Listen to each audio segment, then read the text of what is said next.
ഈ ഭൂമിയിൽ ദൈവം ആദ്യം ചെയ്തത് വെളിച്ചം ഉണ്ടാകട്ടെ എന്ന് പറഞ്ഞു.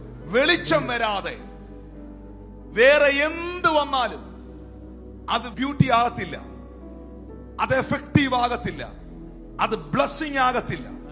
ഞാൻ വീണ്ടും ആവർത്തിക്കുന്നു, ലോകത്തിന്റെ വെളിച്ചമായ ക്രിസ്തു എന്നിലും നിങ്ങളിലും വരാതെ നിങ്ങൾ എത്ര ധനവാനാണെങ്കിലും, നിങ്ങൾ എത്ര പഠിത്തക്കാരാണെങ്കിലും, നിങ്ങൾ എത്ര കഴിവുള്ളവരാണെങ്കിലും, നിങ്ങളുടെ ജീവിതത്തിൽ ഇനി എന്തൊക്കെ ഉണ്ടെന്ന് പറഞ്ഞാലും നിങ്ങളുടെ അകത്തൊരു ശൂന്യത ഉണ്ടാകും. നിങ്ങളുടെ ജീവിതം മനോഹരമാകത്തില്ല. എന്നാൽ ഈ ഭൂമിയിൽ നിങ്ങൾക്ക് എന്തില്ലെന്ന് പറഞ്ഞാലും നിങ്ങളുടെ ജീവിതത്തിൽ വെളിച്ചമാകുന്ന ക്രിസ്തു ഉണ്ടെങ്കിൽ നിങ്ങളുടെ ജീവിതം ഏറ്റവും മനോഹരമാകും. നിങ്ങളുടെ ലൈഫ് ഏറ്റവും ബ്യൂട്ടിഫുൾ ആകും.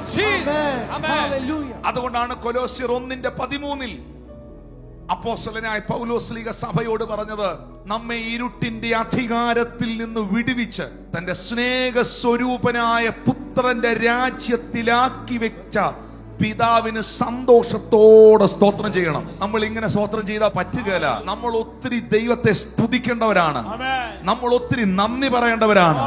എത്രയോ ആയിരങ്ങൾ ഈ ഇരുട്ടിൽ കടന്ന് ജീവിതം തകർന്ന് തരിപ്പണമാകുമ്പോൾ ഒരു കൂട്ടത്തെ വിടുവിച്ച് തന്റെ സ്നേഹസ്വരൂപനായ പുത്രന്റെ രാജ്യത്തിലാക്കി വെച്ചു.